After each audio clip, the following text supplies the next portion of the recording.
You're welcome to Kids Book Shack. Today we shall be reading from Nelson Mandela's favorite African folk tales, The Enchanting Song of the Magical Bird. This folk tale is from Tanzania. One day, a strange bird arrived in a small village that nestled among low hills. From that moment on, nothing was safe. Anything the villagers planted in the fields disappeared overnight. Every morning there were fewer and fewer sheep and goats and chicken.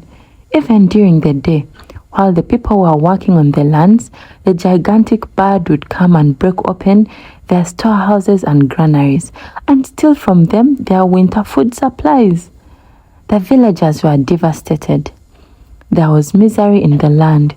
Everywhere was the sound of wailing and the gnashing of teeth.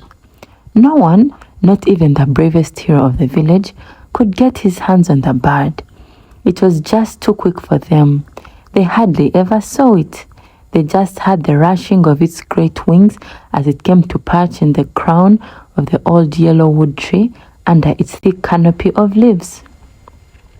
The headman of the village tore out his hair in frustration. One day, after the bird had plundered his own livestock and winter supplies, he commanded the men to sharpen their axes and machetes to come as one against the bird. "Cut down the tree. That is the answer," he said. With axes and machetes ground to gleaming razor edges, the men approached the great tree. The first blows landed heavily and bit deep into the flesh of the trunk. The tree shuddered.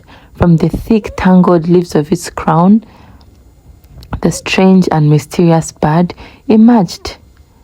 A honey-sweet song came from its throat. It reached into the hearts of the men and spoke of fabulous, far-off things that never would return.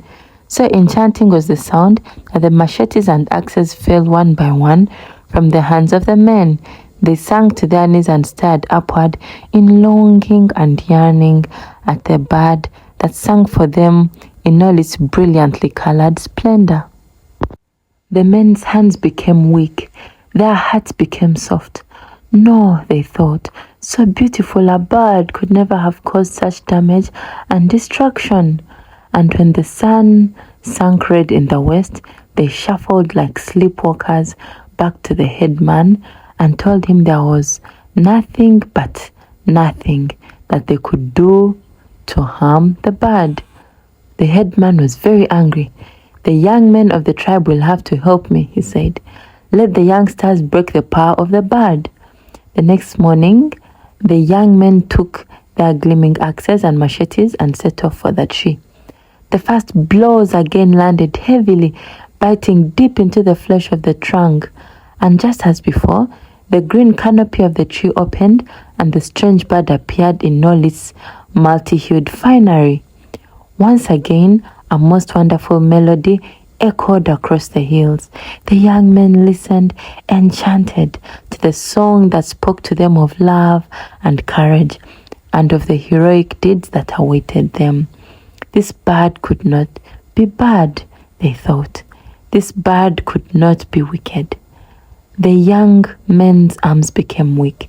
The axes and machetes fell from their hands and they knelt like the older men before them, listening in a trance to the song of the bird. When night fell, they stumbled, bewildered, back to the headman. In their ears still sounded the enchanting song of the mysterious bird. "It is impossible," said the leader of their group. "No one can withstand the magical power of this bird." The headman was furious. "Only the children remain," he said. "Children hear truly and their eyes are clear. I will lead the children against the bird." The next morning, the headman and the children of the tribe went to the tree where the strange bird was resting. As soon as the children let the tree feel the bite of the axe, the leafy canopy opened and the bird appeared just as before, blindingly beautiful. But the children did not look up.